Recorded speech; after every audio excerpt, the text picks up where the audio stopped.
नमस्कार विद्यार्थियों, स्वागत है आपका एक बार फिर एनसीईआरटी स्मार्ट नेटवर्क के यूट्यूब चैनल पर। विद्यार्थियों, यहाँ पर हम भौतिक विज्ञान का दूसरा चैप्टर पढ़ रहे थे जो स्थिर वैद्युतिकी पर आधारित है। स्थिर वैद्युतिकी में हम खास तौर पर आवेश की स्थिर अवस्था के बारे में अध्ययन करते हैं। यहाँ पर विद्यार्थियों, पिछली कक्षा में हमने समविभव पृष्ठ के बारे में देखा था, तो थोड़ा सा जान लेते हैं समविभव पृष्ठ के बारे में, थोड़ा सा रिवीजन कर लेते हैं। देखिए बच्चों, समविभव पृष्ठ क्या होता है? किसी आवेश के चारों तरफ का ऐसा पृष्ठ जिस पर विभव का मान जो है वो समान होना चाहिए, या ऐसा पृष्ठ जहां पर विभव का मान समान हो। यूं कह सकते हैं कि उस पृष्ठ पर अगर हम किसी आवेश को एक बिंदु से दूसरे बिंदु पर ले जाते हैं तो हमारे द्वारा किया गया कार्य शून्य होना चाहिए, क्योंकि यहाँ पर विभवांतर नहीं होता है, विभव का मान समान होता है। तो उसे हम समविभव पृष्ठ कहते हैं। विभव का मान जिस पृष्ठ पर समान होता है उसे हम समविभव कहते हैं। समविभव पृष्ठ एक दूसरे को कभी भी प्रतिच्छेद नहीं करते हैं। इसका भी कारण ये है बच्चों कि जैसे ही वो एक दूसरे को प्रतिच्छेद करेंगे तो एक बिंदु पर विभव का मान दो अलग अलग आएगा, और एक ही बिंदु पर दो अलग अलग विभव का मान हो ऐसा पॉसिबल नहीं है। हालांकि अगर वो एक दूसरे की तरफ बढ़ रहे हैं तो वो एक दूसरे को मर्ज करके एक पूरे ही समविभव पृष्ठ का निर्माण कर सकते हैं, जैसा कि हमने दो धनावेशों के लिए समविभव पृष्ठ पढ़ा था। इसके अलावा जो समविभव पृष्ठ है, उस समविभव पृष्ठ का जो पृष्ठ से लंबवत विद्युत क्षेत्र रेखाएं निकलती है। जो विद्युत क्षेत्र रेखाएं हैं वो समविभव पृष्ठ से लंबवत निकलती हैं, और समविभव पृष्ठ में किसी आवेश को एक बिंदु से दूसरे बिंदु पर ले जाने में किया गया कार्य शून्य होता है। इतनी चीजें हम पिछली कक्षा में पढ़ चुके थे। आज हमें बच्चों विद्युत स्थिर वैद्युत स्थितिज ऊर्जा के बारे में पढ़ना है। ये जो स्थितिज ऊर्जा है क्या होती है, किस तरीके से संचित होती है, उसके बारे में अध्ययन करेंगे। तो अगर हम किसी विद्युत क्षेत्र में किसी आवेश को लेके आ रहे हैं तो हमें ये पता है कि वहां पर हमें उस विद्युत क्षेत्र के विरुद्ध उस आवेश को लाने में कार्य करना पड़ेगा, और वो कार्य जो होता है बच्चों वही उस निकाय में स्थितिज ऊर्जा के रूप में संचित हो जाता है। तो इसके बारे में हम अध्ययन करेंगे। फिर हम पढ़ने वाले हैं कि अगर हम दो आवेशों का एक निकाय है जिसको हम अनंत से लेके आते हैं तो हमारे द्वारा कुल कितना कार्य किया जाएगा, इन चीजों के बारे में बच्चों हमें पढ़ना है। तो आपको मेहनत करनी है, पढ़ना है। अभी हम शुरू करते हैं अपनी कक्षा। सबसे पहले है स्थिर वैद्युत स्थितिज ऊर्जा।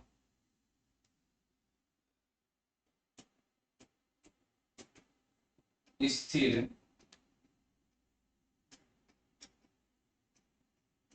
वैद्युत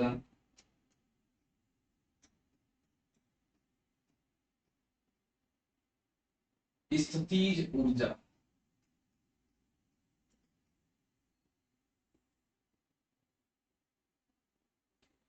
देखिए, स्थिर वैद्युत स्थितिज ऊर्जा बच्चों ये होती है कि अगर हम अनंत से किसी आवेश को विद्युत क्षेत्र में किसी बिंदु तक विद्युत क्षेत्र के विरुद्ध लेके आते हैं तो हमारे द्वारा कुछ कार्य किया जाएगा, उस कार्य को ही हम स्थितिज ऊर्जा के बराबर मानते हैं।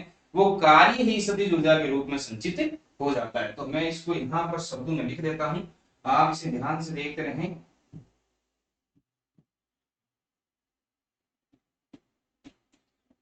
किसी आवेश को अनंत से किसी आवेश को अनंत से विद्युत क्षेत्र अनंत से विद्युत क्षेत्र में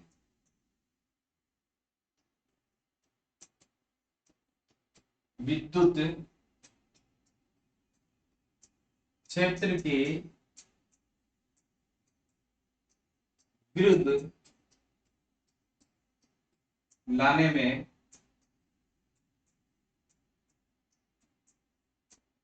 किया गया कार्य विद्युत स्थितिज ऊर्जा के तुल्य होगा। विद्युत स्थितिज ऊर्जा के तुल्य होगा, समान होगा। इसको हम व्यवहारिक रूप से सीधी सादी भाषा में ऐसे कह सकते हैं कि किसी आवेश को अगर हम अनंत से लेके आ रहे हैं विद्युत क्षेत्र में, ये हमने पहले पढ़ा था कि देखिए बच्चों, मान लो ये हमारे पास प्लस क्यू आवेश है। ये हमारे पास क्या है? प्लस क्यू आवेश। और इस प्लस क्यू आवेश के कारण यहाँ पर आसपास में विद्युत क्षेत्र उत्पन्न हो रखा है। ये जो एरिया है इसको मैं मान लेता हूँ यहाँ पर विद्युत क्षेत्र है इस प्लस क्यू आवेश के कारण। जब आवेश अपने स्थिर अवस्था में रहता है तो अपने आसपास में विद्युत क्षेत्र उत्पन्न करता है। तो यहाँ पर हम मान लेते हैं कि आवेश है और इसने अपने आसपास में विद्युत क्षेत्र उत्पन्न कर रखा है।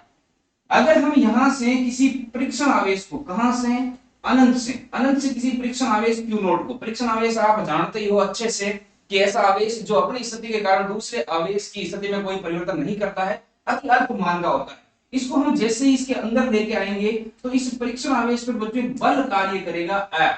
क्या कार्य करेगा? बल F।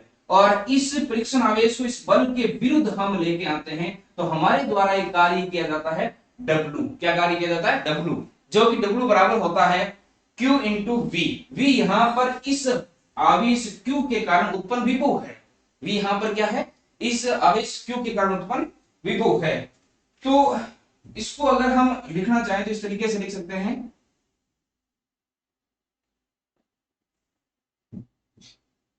देखिए ध्यान से देखते जाना इसको।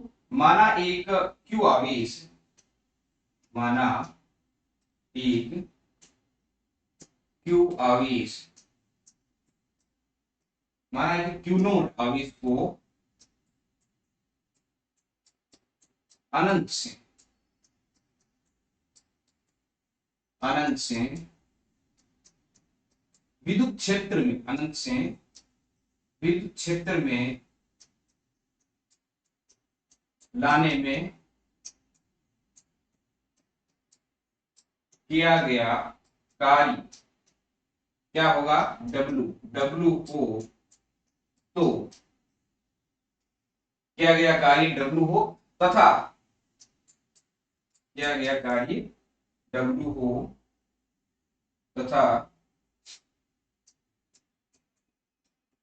आवेश Q के कारण, आवेश Q के कारण विभव V हो, विभव V हो। तो देखो आवेश Q कौन सा? जो वहां पर पहले से स्थिर पड़ा है और जिसने विद्युत क्षेत्र उत्पन्न कर रखा है, वो आवेश, उसके कारण उत्पन्न विभव V। और जब हम Q नॉट परीक्षण आवेश को उस विभव के अंदर लेके आते हैं तो हमारे द्वारा जो किया गया कार्य है वो W। तो क्या हो जाएगा बच्चों? जो आपका W है वो W हो जाएगा Q डॉट V।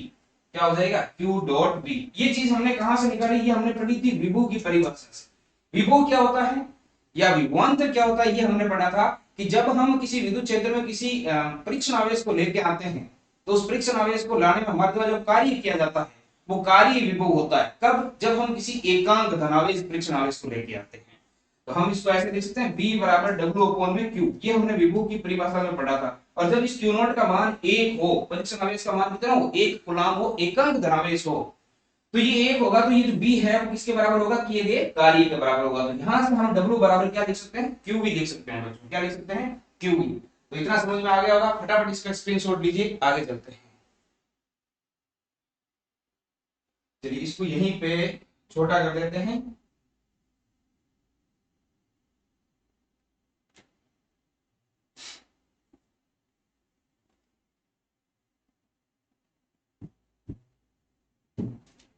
देखिए ये जो, अब बच्चों ये जो किया गया कार्य है, ये किया गया कार्य, कार्य ही क्या हो जाएगा? निकाय में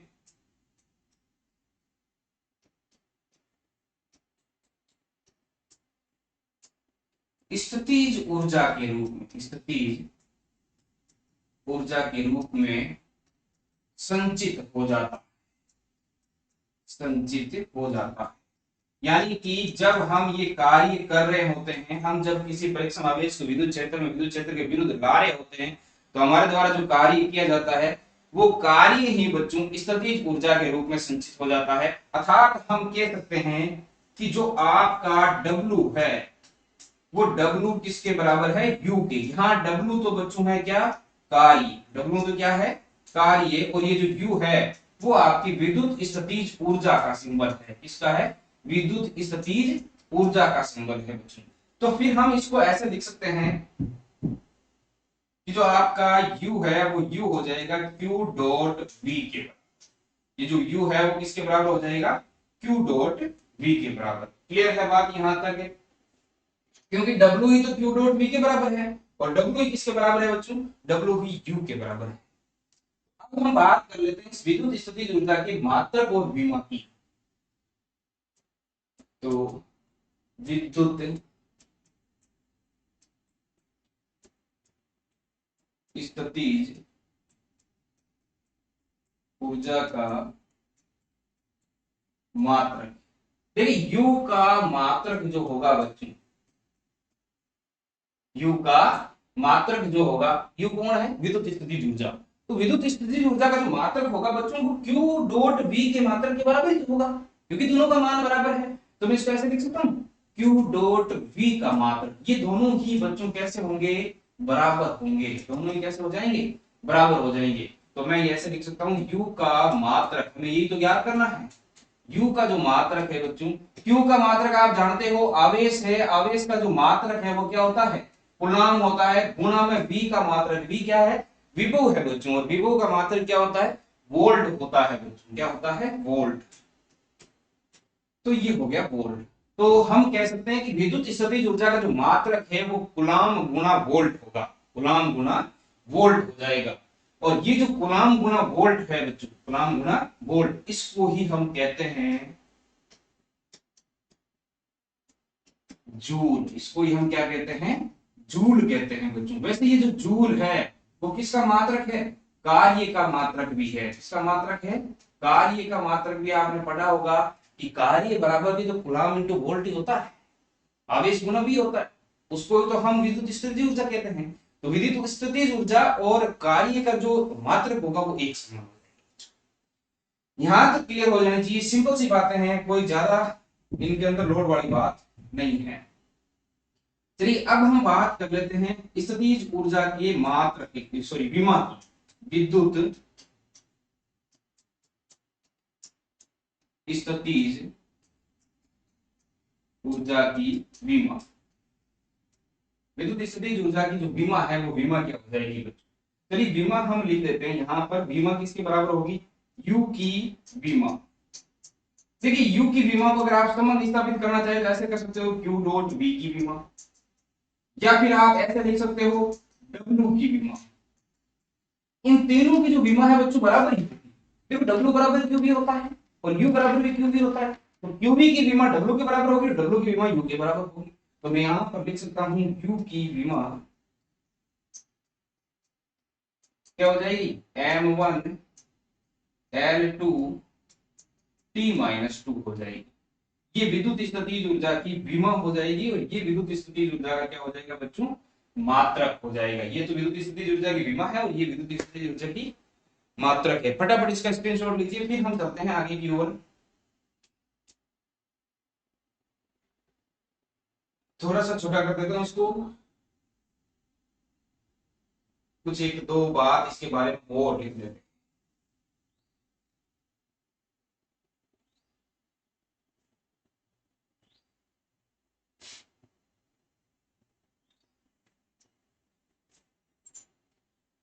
देखिए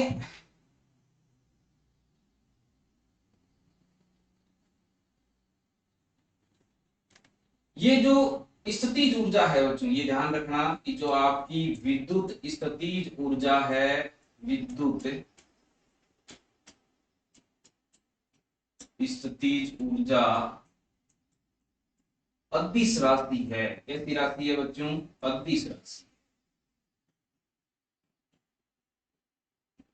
भौतिक विज्ञान आप पढ़ रहे हो तो इसमें आपको अदिश और सदिश राशियों का पूर्ण रूप से पता होना चाहिए। तो यहाँ पर जो आपकी विद्युत स्थितिज ऊर्जा है बच्चों वो कैसी राशि है? अदिश राशि है। इस विद्युत स्थितिज ऊर्जा का एक और मात्रक है जो ज्यादातर काम में लिया जाता है, उसके बारे में हम बात कर लेते हैं। तो जो व्यवहारिक मात्रक है बच्चों विद्युत स्थितिज ऊर्जा का वो होता है इलेक्ट्रॉन वोल्ट। विद्युत स्थितिज ऊर्जा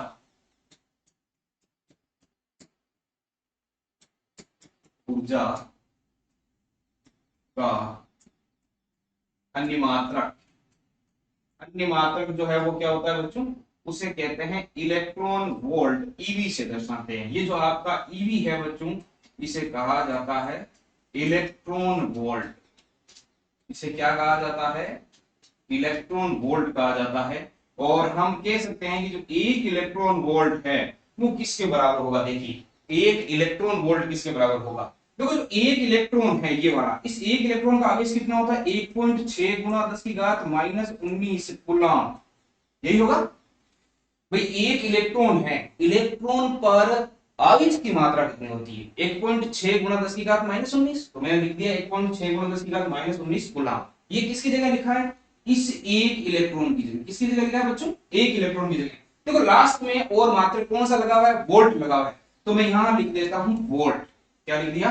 वोल्ट। अब देखो, अभी हमने पढ़ा था कूलम जो आवेश का मात्रक है, वोल्ट विभव का मात्रक है, तो कूलम गुणा विभव हो गया।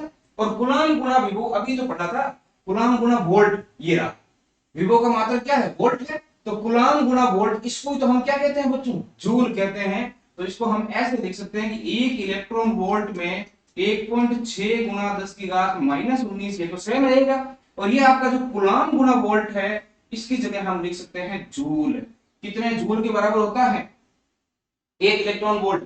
1.6 गुना 10 की घात -19 जूल के बराबर होता है। क्लियर है? बहुत सिंपल सी बात है, सीधी सीधी चीजें हैं। देखो क्या पढ़ा था, स्थिर विद्युत स्थिति ऊर्जा क्या होती है? किसी आवेश को अनंत से विद्युत क्षेत्र में विद्युत क्षेत्र के विरुद्ध लाने में किया गया जो कार्य होता है, वो कार्य ही उस निकाय में स्थिर ऊर्जा के रूप में संचित हो जाता है। जो कार्य है वो कितना होता है? W बराबर QV के बराबर होता है। और इस कार्य को हम संचित ऊर्जा कहते हैं, तो U बराबर QV हो जाएगा। क्लियर होगी बात यहां तक? अब फिर हमने इसकी बात की थी ऊर्जा के मात्रक की, तो मात्रक QV के बराबर ही होगा। Q का कूलम होता है गुना V का वोल्ट होता है, तो कूलम गुना वोल्ट हमें पता है जूल के बराबर होता है। तो जो विद्युत स्थिति ऊर्जा उसका मात्रक हो जाएगा बच्चों जूल। विमा की बात करें तो M1L2T-2 हो जाएगा, ये विमा हो जाएगी। और फिर अगर हम बात करें इसका विद्युत स्थिति ऊर्जा का, ये अदिश है या सदिश, तो ये अदिश राशि है। और फिर हम बात करते हैं विद्युत स्थिति ऊर्जा के अन्य मात्रक की, तो वो इलेक्ट्रॉन वोल्ट होता है। एक इलेक्ट्रॉन में आवेश होता है 1.6 गुना 10 की घात -19 कूलम। साथ में गुणा में कौन है? वोल्ट। तो कूलम गुना वोल्ट बच्चों क्या होता है? जूल होता है। तो हम कह सकते हैं कि एक इलेक्ट्रॉन वोल्ट शक्ति, सॉरी ऊर्जा, एक इलेक्ट्रॉन वोल्ट जो ऊर्जा है वो कितनी के बराबर है जूल में? 1.6 गुना 10 की घात -19 जूल के बराबर है। क्लियर है? आपसे ये भी पूछ सकता है कि एक इलेक्ट्रॉन वोल्ट का मान बराबर है, फिर ऑप्शन दे सकते हैं 3-4 अलग अलग, जिसमें जो ऑप्शन ये होगा 1.6 गुना 10 की घात -19 जूल, वो करेक्ट आंसर होगा। अब हम बात करते हैं बच्चों कि एक कोई निकाय हमने ले लिया है। क्या ले लिया है? कोई निकाय, दो आवेशों का, दो आवेशों के, दो आवेशों का कोई निकाय ले लिया, और उस दो आवेशों का निकाय को जब हम अनंत से किसी क्षेत्र में लेके आते हैं, किसी जगह पर लेके आते हैं, तो उस निकाय में कुल कितनी विद्युत स्थिति ऊर्जा संचित होती है उसके बारे में लिखना है। तो दो आवेशों के निकाय के लिए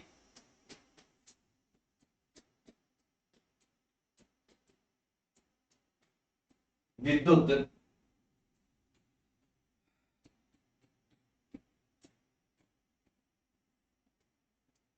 स्थिति ऊर्जा, ठीक है, ये क्लियर। दो आवेशों के निकाय के लिए विद्युत स्थितिज ऊर्जा। अब देखो हम मान लेते हैं कि दो आवेशों का निकाय है, जो Q1 और Q2 दो आवेश, उनके मध्य की दूरी स्मॉल r है। हम उसे अनंत से लेके आ रहे हैं किसी एक जगह पर, और उस जगह का नाम दे देते हैं जैसे बिंदु A और बिंदु B पर। Q1 को A पर रखेंगे, Q2 को B पर रखेंगे।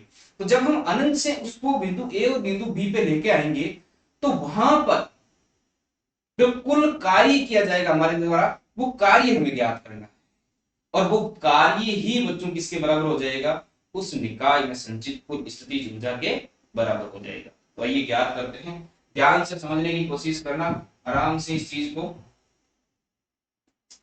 मैं लिख देता हूं। माना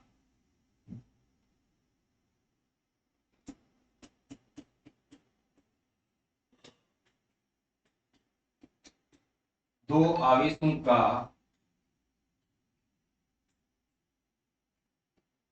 निकाय है, जिसमें आवेश Q1 व Q2 एक दूसरे से r दूरी पर स्थित है। आवेश Q1 व Q2 एक दूसरे से कितनी दूरी पर स्थित है बच्चों? r दूरी पर स्थित है।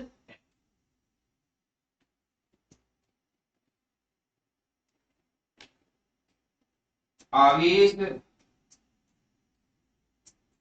Q1 व Q2 के इस निकाय को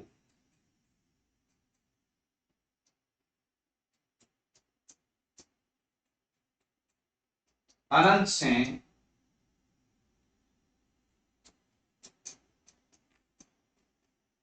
क्रमशः बिंदु ए व बी पर लाने में किया गया कार्य ज्ञात करना है बच्चों, कार्य ज्ञात करना है। और यही कार्य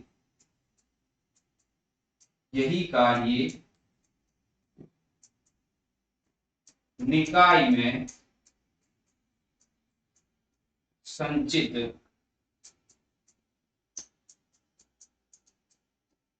स्थितिज ऊर्जा के तुल्य होगा, स्थितिज ऊर्जा के तुल्य होगा।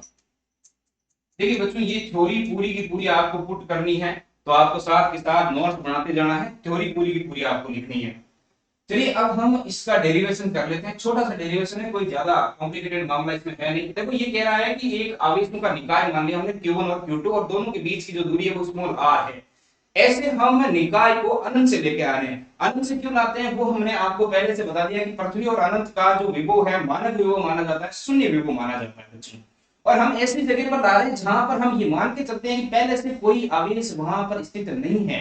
देखो आने वाले टाइम में हम ऐसे भी डेरिवेशन करेंगे जहां पर हम कहेंगे कि किसी विद्युत क्षेत्र में लेके आ रहे हैं, लेकिन मैंने यहाँ पर विद्युत क्षेत्र का नाम नहीं लिखा बच्चों। केवल दो आवेशों के एक निकाय को विद्युत स्थितिज ऊर्जा ज्ञात करनी है, और जो दो आवेश हैं उन दो आवेशों को हम लेके आ रहे हैं, पहले से वहां पर कोई भी क्षेत्र उपस्थित नहीं है।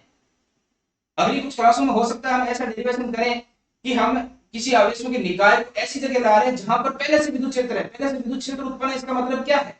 इसका मतलब ये है कि वहां पर पहले से आवेश उपस्थित है, वहां पर पहले से विभव है। तो वो हम आगे क्लास में करेंगे। फिलहाल जहां पर हम इन दोनों को लेके आना है, बिंदु ए और बिंदु बी पर, वहां पर कोई क्षेत्र नहीं है। तो मैं यहां लिख देता हूं आवेश Q1, आवेश Q1 को अनंत से, आवेश Q1 को अनंत से बिंदु ए पर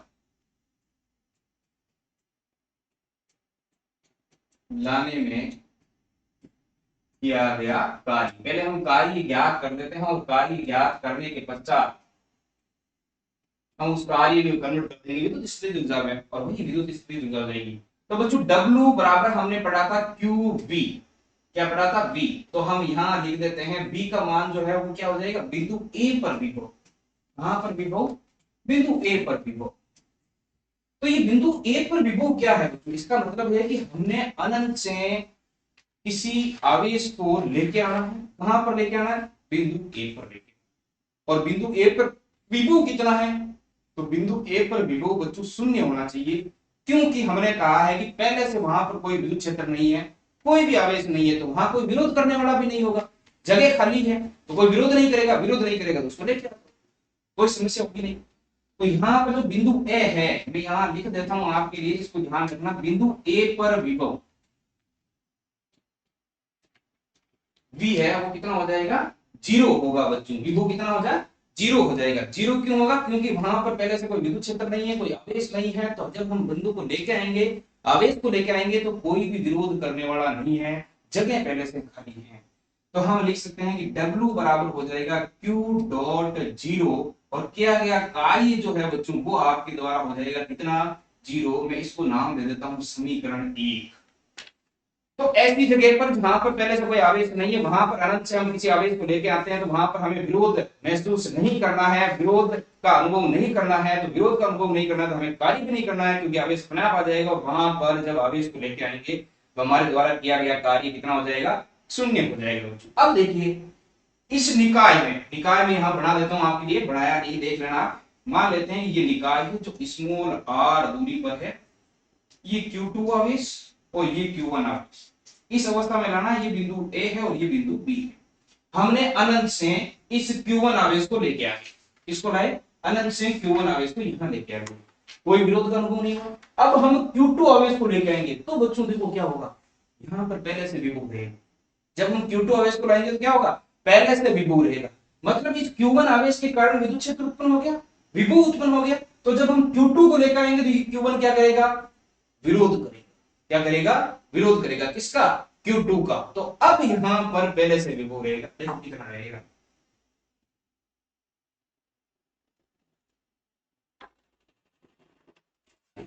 यहां इतनी चीजें आपके समझ में आ गई होगी।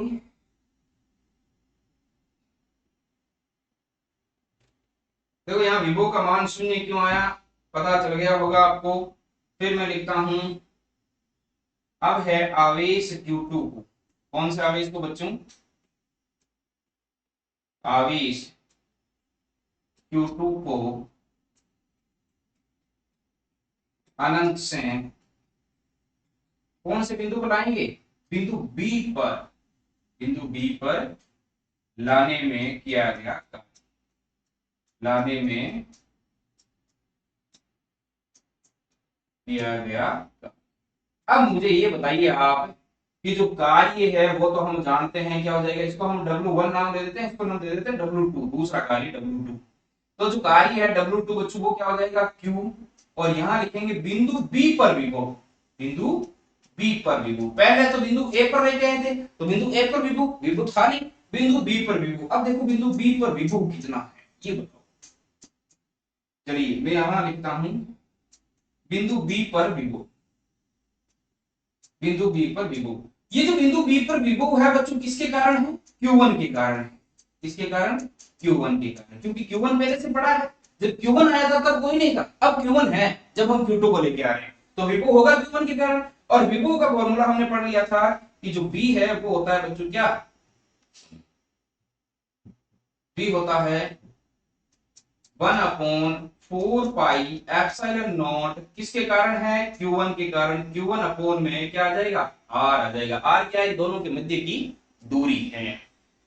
तो ये जो मान हमारे पास V का निकला, ये मान हम W2 में रख देते हैं। किस में रख देते हैं, W2 में रख देते हैं। इसको देखो आप चाहो तो समीकरण 2 नाम दे दो, तो उपरोक्त समीकरण से मान समीकरण 2 में रखने पर, उपरोक्त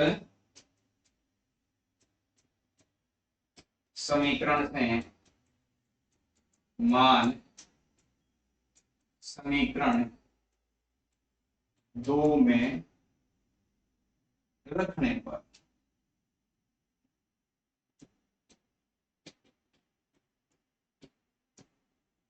क्या हो जाएगा, देखो हो जाएगा ये हमारे पास समीकरण 2 है W2 बराबर Q2। यहां पर कौन सा, ये कौन सा आवेश को लेकर आ रहे हैं, Q2 को, ठीक है। तो Q गुणा, ये गुणा यहां लिख देता हूं, चलिए Q2, ये हो जाएगा गुणा, गुणा हो जाएगा कौन सा, बिंदु बी पर विभव, बिंदु बी पर विभव है 1/4 pi epsilon not Q1 upon में R, Q1 अपॉन में R। तो यहां पर जो किया गया कार्य है बच्चों, वो कार्य कितना हो जाएगा, W2 बराबर 1/4 pi epsilon not Q1 Q2 upon में R। ये मैं नाम दे देता हूं समीकरण 3। ये है किया गया कार्य Q2 आवेश को Q1 के कारण उत्पन्न विद्युत क्षेत्र के अंदर लाने में किया गया कार्य। तो इस निकाय का कुल कार्य हो जाएगा, इस निकाय का कुल कार्य। देखो कुल कार्य क्या हो जाएगा, कुल कार्य हो जाएगा W, W बराबर हो जाएगा W1 प्लस W2। दो ही आवेश लेके आए थे, तीन होते तो तीन हो जाते, चार होते तो चार हो जाते, कोई दिक्कत वाली बात। तो W जो बराबर है, यहां से हम समीकरण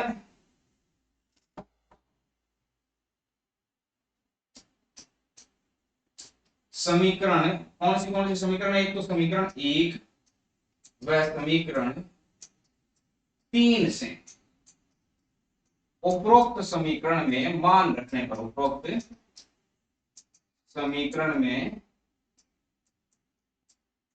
मान रखने पर रख दीजिए बच्चों। उपरोक्त समीकरण में मान W बराबर W1, W1 का मान 0 आया था। जब पहले आवेश को हम लेके आए थे तो हमारे द्वारा कोई कार्य नहीं किया गया था बच्चों, बिल्कुल भी कार्य नहीं किया गया था, तो 0 था।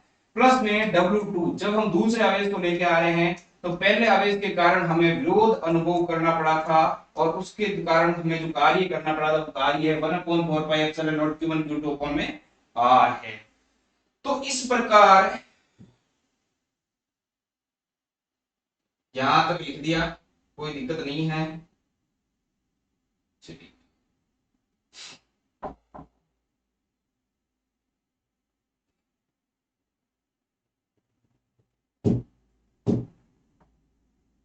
बहुत इजी डेरिवेशन, अगर आप ध्यान से देख रहे हो तो कोई समस्या वाली बात होनी ही नहीं चाहिए। देखिए जो कार्य है वो हो जाएगा आपका W बराबर 1/4πε0 Q1 Q2 अपॉन में R। ये है कुल कार्य। कौन सा? एक Q1 Q2 जो एक दूसरे से स्मॉल r दूरी पर स्थित है, उनको हम अनंत से लेके आते हैं, तो उस कार्य, उस निकाय के अंदर जो हमें कार्य करना पड़ता है वो कार्य है बच्चों। अब यही कार्य, अब क्या करना है, तो सीधी सी बात है, यही कार्य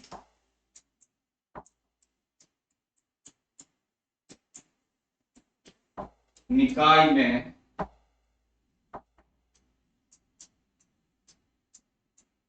स्थितिज ऊर्जा के रूप में संचित हो जाएगा, स्थितिज ऊर्जा के रूप में संचित हो जाता है या हो जाएगा। तो हम लिख सकते हैं कि U बराबर हो जाएगा आपका W, और W का मान हमारे पास कितना आया बच्चों, 1/4πε0 Q1 Q2 अपॉन में R। ये आपकी संचित स्थितिज ऊर्जा हो गई। ये है किसी Q1 Q2 जो एक दूसरे से स्मॉल r दूरी पर स्थित है, उनको हम कहीं से अनंत से लेके आते हैं, तो हमारे द्वारा किया गया कार्य, और कार्य उसमें संचित हो जाता है स्थितिज ऊर्जा के रूप में। तो कितनी स्थितिज ऊर्जा संचित होगी, वो इतनी हो जाएगी 1/4πε0 Q1 Q2 अपॉन में R स्क्वायर। तो ये डेरिवेशन है बच्चों, बहुत ज्यादा मेहनत करनी है आपको, बार बार हम आपको मोटिवेट कर रहे हैं, क्योंकि मेहनत करने से ही कुछ हो सकता है बच्चों। जैसे आपने छोटी सी बात सुनी होगी कि गाय दूध देती है, गाय दूध देती नहीं है बच्चों, गाय का दूध निकाला जाता है। वैसे ही आपने एक छोटी सी बात और सुनी होगी कि डर के आगे जीत है, डर के आगे जीत नहीं है, डर के आगे दर्द है, और जब आप दर्द को सहन कर लोगे तो आपकी जीत होती है। तो अभी आपको मेहनत करनी है, दर्द महसूस करना है, तपस्या करनी है, उसके बाद ही आप आपके अनुकूल, आपके चाहने के अनुकूल जीत हासिल कर सकते हो। तो आज की क्लास के लिए धन्यवाद बच्चों।